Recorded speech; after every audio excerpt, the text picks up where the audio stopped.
Bud Light dethroned as America's top-selling beer. It lost that crown in the wake of its controversial partnership with trans influencer Dylan Mulvaney, prompting, I should say, a boycott from conservative critics since posting the ad on Instagram. Shares of its parent company, AB InBev, have fallen more than 12% as of yesterday's close. It's not the only company, though, that is facing a big backlash these days from consumers. Target also coming under a lot of fire for its Pride merchandise, including tuck-friendly swimsuits, and stock has fallen around 12% since the retailer pulled some LGBT-branded merchandise, citing employees' sense of safety amid the backlash. Joining us right now to discuss the war over, I don't know, we're going to say woke. I think we're going to talk about and its impact on the bottom line. Brad Landers here. He is a New York City comptroller. Jimmy Patronis says Florida's CFO. Good morning to both of you. Good morning. Yeah, you're right here. So Good I'm morning. I'm going to start. I'm going to start with you.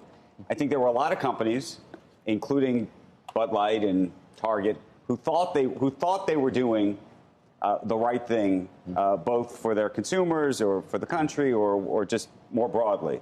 And here they are in this place now where there has been such a remarkable backlash from consumers, and it's been organic. And I wonder, as somebody who's been in a place where you've pushed for a lot of social progressive issues, how you now feel about all of this. Well, look, you would expect that broadening your appeal, trying to appeal to a wide array of people, to say to LGBTQ folks, you're welcome here, would indeed broaden your customer base. But and I think that's the vision of America that we want to have. That's what you might think, except that you also have a fiduciary duty to your pensioners.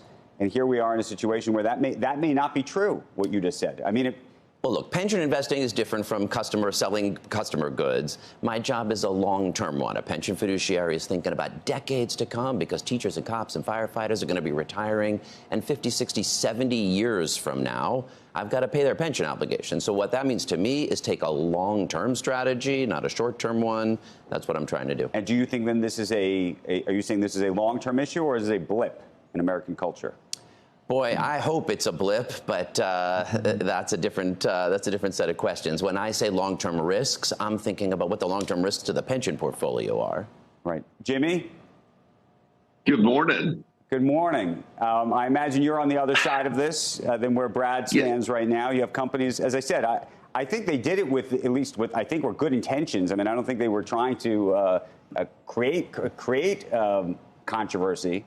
And here they are in what they imagine or think is a pickle.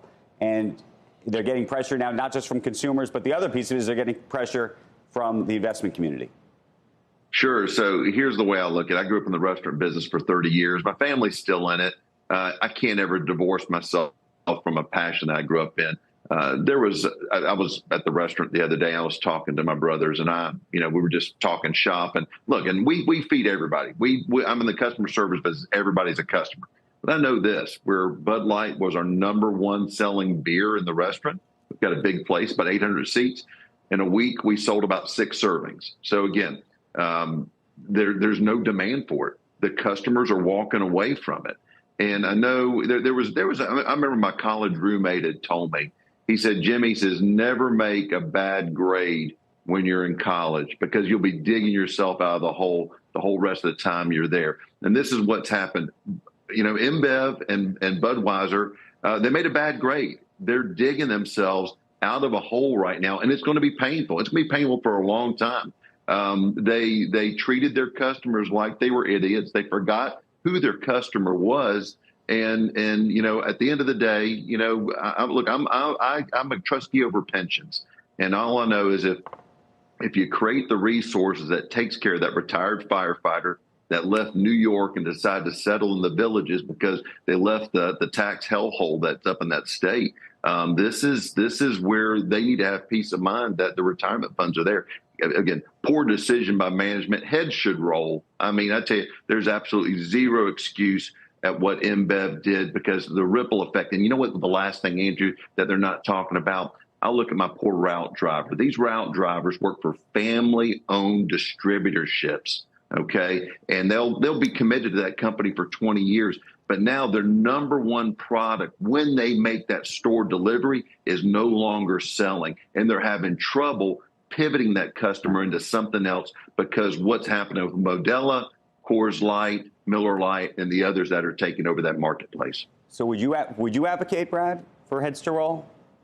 At InBev, I guess, look, if the idea is if you got a bad grade in college, you're not going to do well. Seems to me a lot of folks are graduating right now that got bad grades in college. They're going to see a lot of thriving. What I don't understand is why you would go attacking Disney, attacking one of your largest employers in your state. The idea that politicizing the economy is a good idea. I think Florida's showing that it's not true. And all I can say is New York is looking beautiful this morning. Our economy's doing well. Crime is lower here than it is in Florida. And I'll take the decisions that we're making a lot of people would say to welcome and include politicizing people. The economy started with, this is the response to the politicization. I haven't attacked the biggest employer in my state. No, you know what I'm saying, though. They both, depending on what you believe, both sides seem to want to use the economy to further cultural. But we have a culture war. I really disagree with that. What I'm trying to do is You don't think that ESG or a lot of these things were? Taking climate risk seriously because it presents long-term risks to the portfolio is real. And I guess what I would ask CFO DeSantis is, what's a bigger threat to the long-term thriving of the economy and the pension funds? Is it fossil fuels, rising seas and temperatures? You need to talk to India and China then. Mickey Mouse? Okay. Talk to China and India. Yeah. Here's my question for the CFO. Exactly. How many insurers have gone belly up in Florida in just the last 2 years? That's not. Okay. So here's what Do you know the answer? Because the answer is 10. 10 insurance companies have gone belly up in Florida because climate risk is Hurricane financial Andrew risk. was in 1970. Yeah, but we had a litigation environment. Long before. But then why have the 10 insurance companies? Let's let Jimmy respond. Okay. Yeah, look, so we had to have 2 special sessions of our legislature last year to close the legal loopholes that were existing in Florida statute. So Florida generated 7% of all insurance claims nationwide, but we generated 70% of all litigation. We were a judicial hellhole for the whole United States. We had loopholes in law firms that were printing lawsuits off Xerox machines, and it wasn't about servicing the consumer. It was about suing and settling and getting a threat of going to court to get a settlement. So we closed those loopholes. But and let me tell you, I'm going to finish a second. So, when I talked to Lloyd's in London, when I talked to JP Morgan, when I talked to Chubb, all of them told me, Jimmy, we can model for climate change in your state. We cannot model for the litigation environment you've got. These are why these companies said they threw the towel in and said, you know what, I'm going to move my capital where it can be protected. I don't want to go down the insurance rabbit hole. I have 2 other quick questions, one for Jimmy and one for Brad. Jimmy, my question to you actually is around Disney, which is as somebody who's a fiduciary who cares about your state, who cares about the economics of your state and the economics, I would imagine, of Disney, its ability to pay taxes, the benefits that it provides to all of the employees at Disney. Why do the social issues, if you will, matter to you at all, and should they? So Disney, you got to remember, we have term limits in Florida. And the legislature over 50 years ago created what's called a special district. No, it turned Disney into its own city. Jimmy, it's also clear that the governor did this as direct retribution. It's on tape. He's said it over and over again. You may disagree with the policy that was put in place 50 years ago. We could debate that actually on its merits. The problem is nobody's debating on its merits, in part because what created this conundrum or debate right now was something very different, which was the governor saying something and very specific about how unhappy he was about the social policies at that company.